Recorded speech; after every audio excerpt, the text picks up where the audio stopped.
E aí pessoal do Radiologando, tudo bem com vocês? Estamos aqui para mais um vídeo no canal. E no vídeo de hoje eu vou te dar dicas e dizer coisas que você não aprende dentro de sala de aula e que são vistas aí na prática, no dia a dia em relação à nossa profissão. Mas calma, antes de começarmos o vídeo, eu gostaria de pedir para você já deixar o seu like. E se você é novo no canal e está chegando agora, já se inscreve e ativa todas as notificações para não perder nenhum vídeo. E claro, você também pode me seguir nas redes sociais, tanto no @radiologando, como também no @bigodilprof, onde lá, além de você acompanhar todas as postagens que são feitas, participar de enquetes, tirar suas dúvidas, você pode também radiologar de pertinho conosco. E também queria dizer para vocês que no dia 23/10 eu vou fazer um super aulão gratuito sobre posicionamento. E para se inscrever é muito simples. Basta você chamar a equipe de suporte no WhatsApp no Radiologando, neste número que está aparecendo aí na sua tela, ou então o que está aqui na descrição do vídeo. Lembrando que tem certificado garantido, mas as vagas são limitadas, então corre e já garanta já a sua vaga. Bom, recado dado, sem mais delongas, vamos para o vídeo?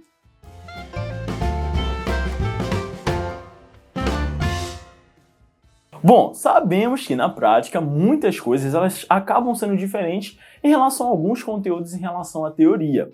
Basicamente, existem vários pontos onde a gente muitas vezes precisa ali nos adaptarmos em relação à prática e ainda assim realizar diversos tipos de procedimentos. E eu listei aqui para vocês alguns desses itens e eu vou dar dicas para vocês de como vocês trabalharem ali sempre da forma mais correta possível dentro das condições que podem ser encontradas durante aí o nosso trabalho. E para começarmos, eu queria aqui passar para vocês uma das coisas que frequentemente pode ocorrer em relação à radiologia, principalmente na técnica de raio-x, que é o uso do colimador quebrado. Basicamente, quando a gente vai realizar um exame radiológico, um posicionamento, o colimador ele vai nos auxiliar principalmente em relação à marcação do raio central, angulação, caso exija ali em relação ao procedimento, e até mesmo a delimitação do campo a ser irradiado.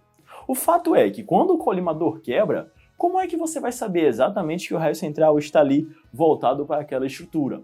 Ou então saber exatamente a colimação que você vai utilizar?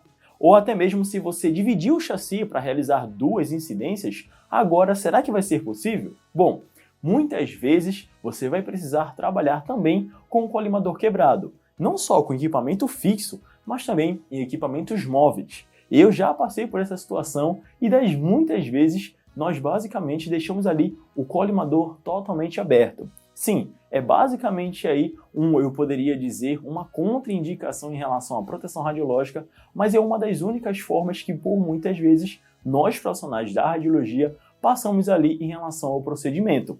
E muitas vezes a gente tem que ter esse cuidado. Claro, sempre tendo ali uma noção em relação à anatomia, quando a gente for posicionar o raio central, e também ali em relação à colimação. Por exemplo, se você vai realizar uma radiografia de tórax, a colimação totalmente aberta até vai ali compreender toda a região do chassi e também da estrutura. Mas se você vai realizar um punho, obrigatoriamente você tem que ter uma noção em relação a uma pequena colimação que você pode ajustar, exatamente para você não ter muita radiação espalhada.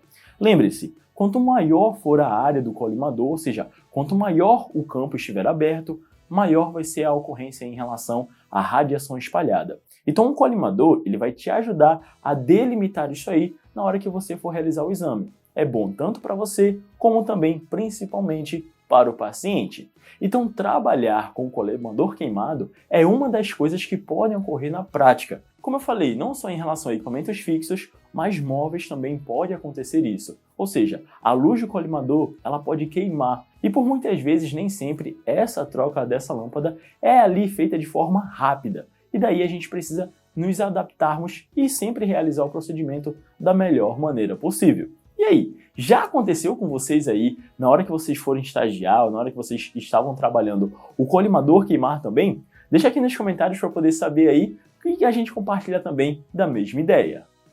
Bom, dito aí em relação à luz do colimador, tem também outro ponto que muitas vezes você pode encontrar ali na prática, que é realizar exames em crianças, e principalmente quando elas estão chorando.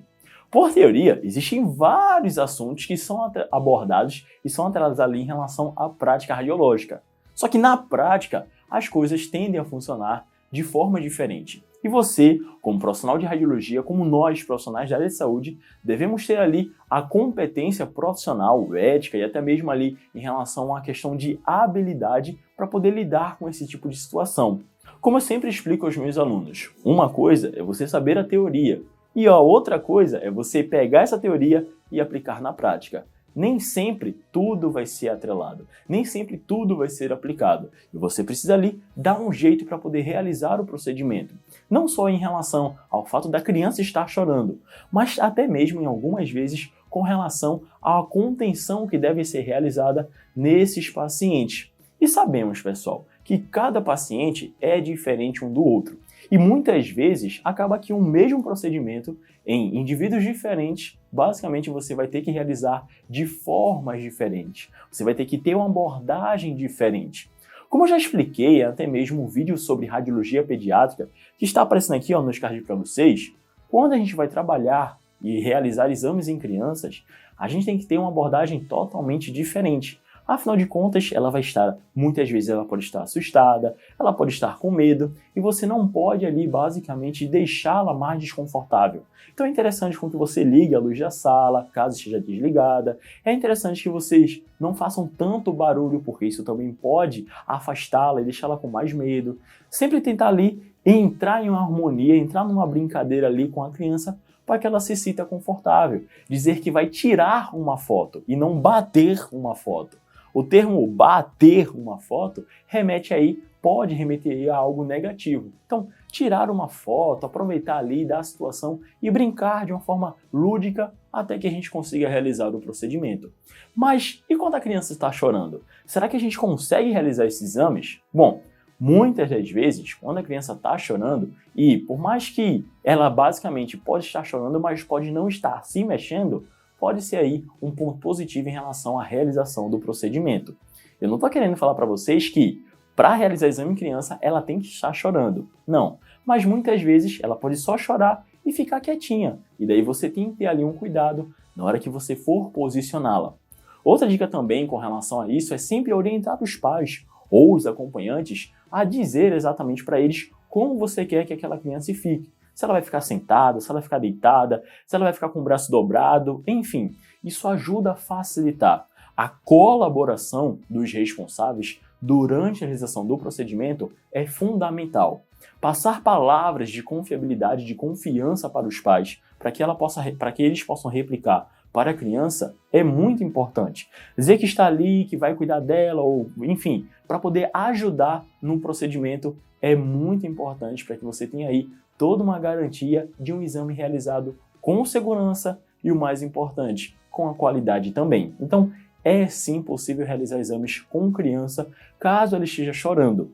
E mais uma dica extra, caso essa criança ela vai realizar uma radiografia de tórax ou até mesmo de abdômen, seios da face, que pode ocorrer, muitas vezes você tem que esperar ali o paciente, no caso da criança, fazer ali como se fosse uma apneia inspiratória, exatamente para poder fazer o exame, ou melhor, realizar a exposição.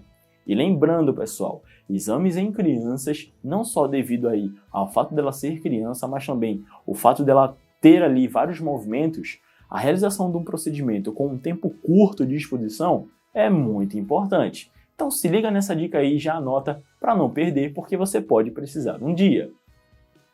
Bom, falando aí em relação ao público de criança, eu passo agora para outro tipo de público, principalmente aqueles que necessitam de um atendimento de urgência e emergência. Exatamente.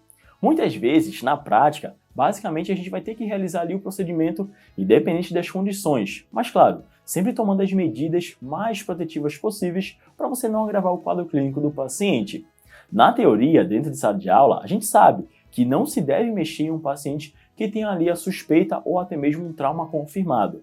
O fato é que, em muitas das vezes, a gente pode atender pacientes que estejam com um trauma confirmado ou até mesmo suspeita de ser algum tipo de trauma. Mas e aí? Como é que você vai realizar esse exame? Será que a gente deve mexer na estrutura? Sim ou não? Olha, a princípio a gente não deve movimentar a estrutura. A gente não deve mexer, a gente não deve tocar. Mas sempre que possível a gente conversar, dialogar com o paciente para saber se ele tem condições de realizar algum procedimento. Então, quando você for atender um paciente desse tipo, sempre pergunte a ele se ele consegue realizar um procedimento. ou seja, se ele consegue realizar algum posicionamento desejável. Muitas vezes, dentro de sala de aula, a gente aprende que a gente deve pegar a posição, ou seja, pegar a parte da estrutura e ir lá e posicionar tudo bonitinho, como diz a literatura. Só que na prática, muitas vezes, isso pode acabar interrompendo ali ou até mesmo atrapalhando a condição que o paciente possa apresentar.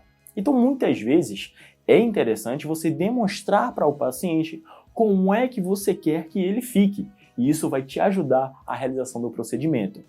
Pode demorar um pouquinho mais, mas o fato do paciente colaborar para o exame vai ser totalmente ali proveitoso para realizar um bom exame. Por exemplo, paciente que está ali sem conseguir mexer o ombro, você não vai pegar aquela estrutura e já vai movimentar, independentemente se tem trauma ou não. Você vai perguntar a ele se ele consegue realizar os movimentos de rotação interna e rotação externa. Caso o paciente consiga, pronto, aí você explica para ele que você vai pedir para que ele faça isso.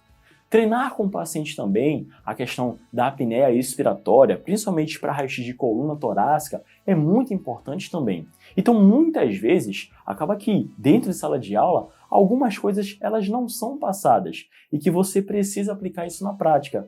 Uma, porque você vai precisar da colaboração do paciente, e dois, porque se porventura a tua imagem, o teu exame não sair como desejável, basicamente você vai ter que repetir o procedimento.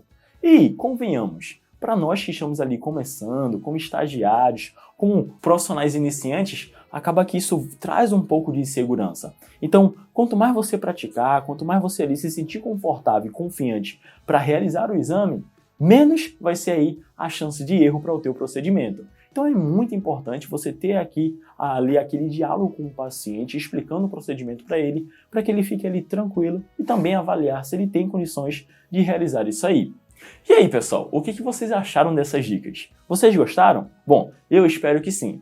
Mas caso tenha acontecido aí alguma coisa inusitada com você, deixa a sua história aqui nos comentários que eu vou avaliar um por um e dar o feedback. Ou até mesmo caso vocês tenham alguma sugestão, deixa aqui para que a gente possa trazer mais conteúdos desses tipos aqui para vocês, tá bom?